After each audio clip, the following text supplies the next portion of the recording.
college tuitions are showing trends of continuous increase without any signs of decrease. This could be a major threat to all U.S. campuses, and plus, a major threat to all students for the future. We met with Jay Seaton, who works for Credit Counseling Services, to find out what a student should do in this situation. When asked what was the proper time a college student should look for credit counseling services, he said, "Unfortunately, sometimes when it's too late. Unfortunately, when they're not at the beginning stages of it, but at the later stages. And it's particularly difficult when you don't have the resources to dig yourself out, which many students do not. They're working a little bit, but that's going towards school, and they have cards or they're building up student debt. They're not really chipping away at that debt because they don't have the finances to do it right now." Unexperienced students at Kent State University and other universities, particularly freshmen, do not feel they need to reach out to a credit counseling service because they feel it is too early in their college career. But could time be against all students in this situation? Unfortunately, sometimes when it's too late. Unfortunately, when they're not at the beginning stages of it, but at the later stages.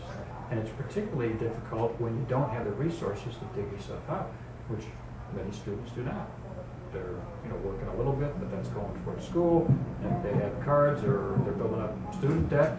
They're not really chipping away at that debt because they don't have the finances to do it right now. The most popular way to pay for college tuition is to take out a loan, but that could leave you in more debt than you think.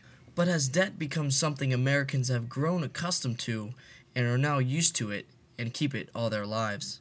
Debt has changed dramatically. Debt used to be something you wanted to retire.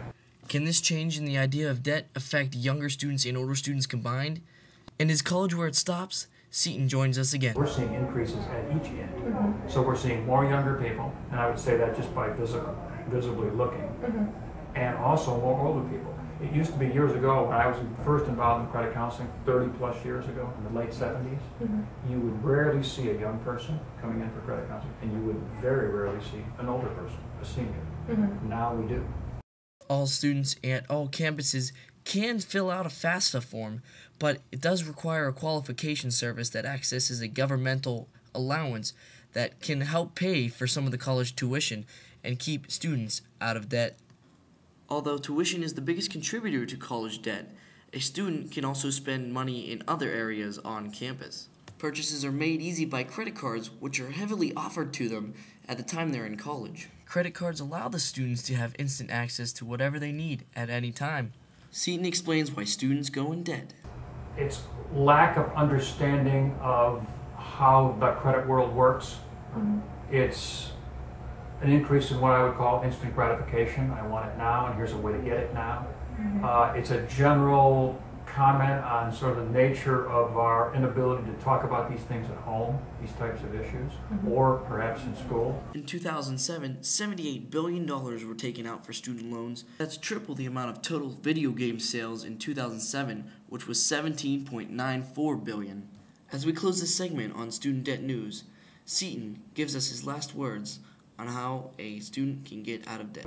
What you want to do is you know the answer. You want to get as many grants as you can, and then whatever loans you get, you want to get them at the lowest possible interest rate with some flexibility, if deferrals and all the rest of it. I have a 15-year-old, so I'm getting nearer to that. But that's not my world right now. You want to get the lowest rate with the most flexible terms for you in terms of prepayment. Would you trade rate for prepayment flexibility? I don't know. That's going to be up to you and where you think you can, what your career is going to take you. This is Dan Fisher signing off for this segment of Debt News. Thanks a lot.